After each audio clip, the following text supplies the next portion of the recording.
Neste exato momento, a TV Globo acaba de emitir uma nota oficial ao vivo no programa Jornal Nacional, na voz de William Bonner, para anunciar de que está fora do desgoverno Lula. Ou seja, a maior emissora de televisão, o maior meio de comunicação tradicional do nosso país e que era, pelo menos é ainda, a líder de verbas de publicidade do desgoverno do PT, está dizendo adeus ao Lula. Imediatamente, Gleisi Hoffmann, Lindbergh Farias e Randolfo Rodrigues apareceram na emissora e imploraram, por favor, para que a Globo se mantenha firme e não saia desta barca furada. Mas já era tarde demais. Vamos lá, aumento do desemprego, inflação, tudo muito caro nos supermercados e ainda rumo nas contas públicas, fazendo com que Correios, Eletrobras, Caixa Econômica Federal, Banco do Brasil, BNDES, todos eles estejam hoje praticamente quebrados, endividados, ou seja, uma realidade muito diferente da que foi entregue pelo presidente Jair Bolsonaro lá em 2022.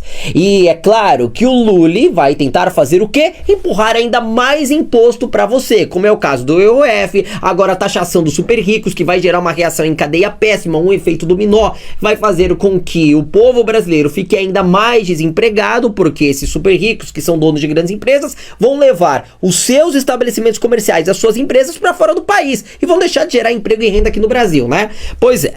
Então, cansada de tudo isso, de tanta coisa errada que esse sujeito vem fazendo com o povo brasileiro, a Globo, em uma matéria espetacular, em uma reportagem de quase 10 minutos, destruiu o petista, explodiu Brasília dessa forma. Uma campanha disseminada em redes sociais com ataques diretos ao Congresso Nacional está provocando preocupação de políticos e de analistas e pedidos de moderação em defesa do respeito entre os poderes e da convivência democrática de diferentes correntes políticas. Os vídeos começaram a ser publicados na internet após a derrubada do aumento do IOF pelo Congresso no dia 25 de junho. A derrota foi uma das maiores do governo Lula. No dia 27, o PT publicou em redes sociais um vídeo feito com inteligência artificial. Falando em cobrar mais dos super ricos, o partido disse defender justiça tributária. O vídeo afirmou ainda que imposto é necessário, mas justiça também, e que o governo quer aprovar as mudanças no imposto de renda. Mas, segundo economistas, o aumento do IOF não representa justiça tributária. Pelo contrário, já que o IOF mais alto encarece o crédito e as famílias mais pobres são as mais endividadas. Essa história do IOF, que foi o gatilho para isso, esse é um imposto que gera relativamente pouco e de péssima qualidade, péssima. E muito disso, no fundo, contribui para uma taxa de juros cada vez mais alta e que, em geral, tem um impacto, inclusive, social regressivo. O que eu quero dizer com isso? Quem é devedor fica muito apertado, tipicamente os pobres, e o pessoal que tem dinheiro, que tem poupança, está aí ganhando essa taxa de 15%. Então, tem uma confusão enorme. Falta, eu diria, um certo entendimento de causa e efeito. No dia 29, a oposição respondeu com um vídeo, também feito por IA, da Federação União Progressista, dos partidos União Brasil e Progressistas, e criticou o discurso do nós contra eles, estimulado pelo PT, segundo a federação.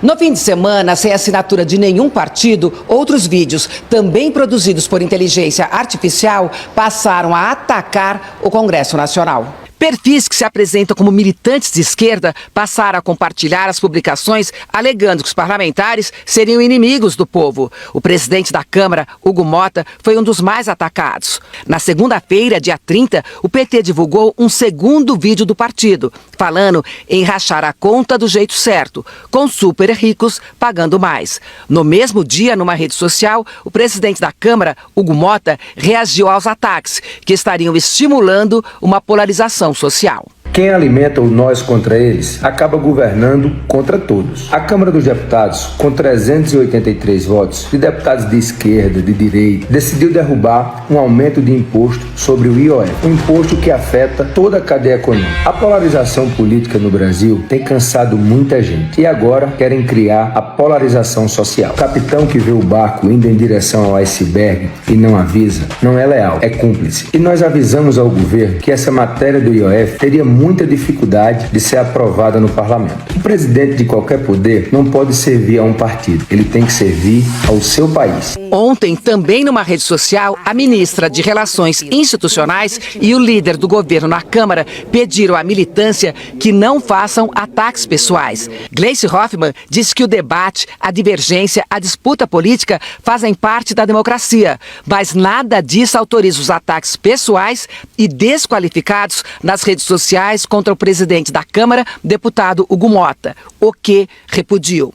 José Guimarães disse que o presidente Hugo Mota, como qualquer representante em uma democracia plena, tem o direito de defender suas convicções e que a luta do partido não se dirige contra indivíduos, mas em favor de princípios e propostas. Hoje, o líder do governo no Senado, Randolph Rodrigues, do PT, negou que qualquer tipo de ataque ao Congresso tenha partido do governo. Qualquer tipo de agressão desse tipo, dessa natureza, é por nós condenado.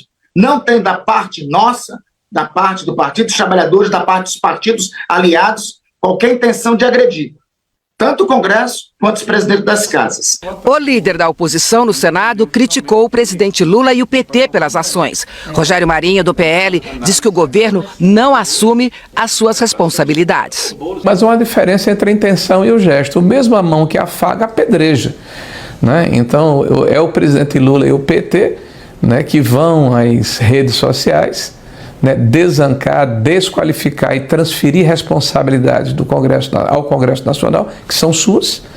É este mesmo governo que quer se sentar na mesa de negociação e pedir, né, que haja bom senso de quem não deu causa. O líder da oposição na Câmara, deputado Zucco, do PL, criticou a campanha do PT e do governo. O que o Partido dos Trabalhadores, o PT, está fazendo nas redes sociais é muito grave.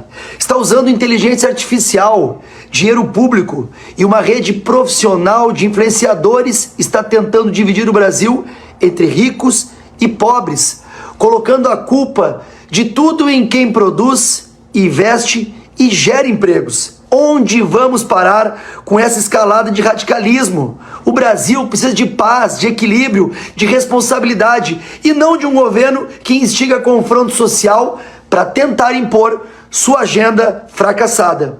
No meio dessa crise, o cientista político Carlos Pereira entende que o governo está atribuindo ao Congresso responsabilidades que são dele. O executivo que é responsável pela rigidez tributária, pela rigidez das contas públicas, pelo controle inflacionário de um país, especialmente em regimes presidencialistas.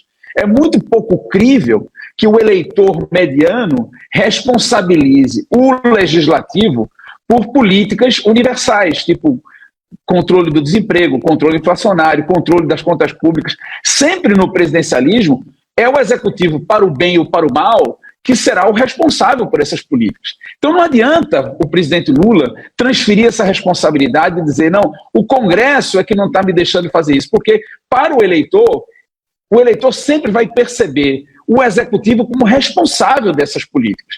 Ué, Gleice, Lindbergh Farias e Randolph Rodrigues, não são vocês mesmos que tanto falavam que não poderia existir o tal gabinete do ódio, que isso era uma afronta à democracia, mas vocês foram flagrados fazendo exatamente aquilo que vocês estavam tanto condenando e pedindo condenação, inegibilidade pelo presidente Jair Bolsonaro, de tantos outros deputados federais e estaduais pelo Brasil, né?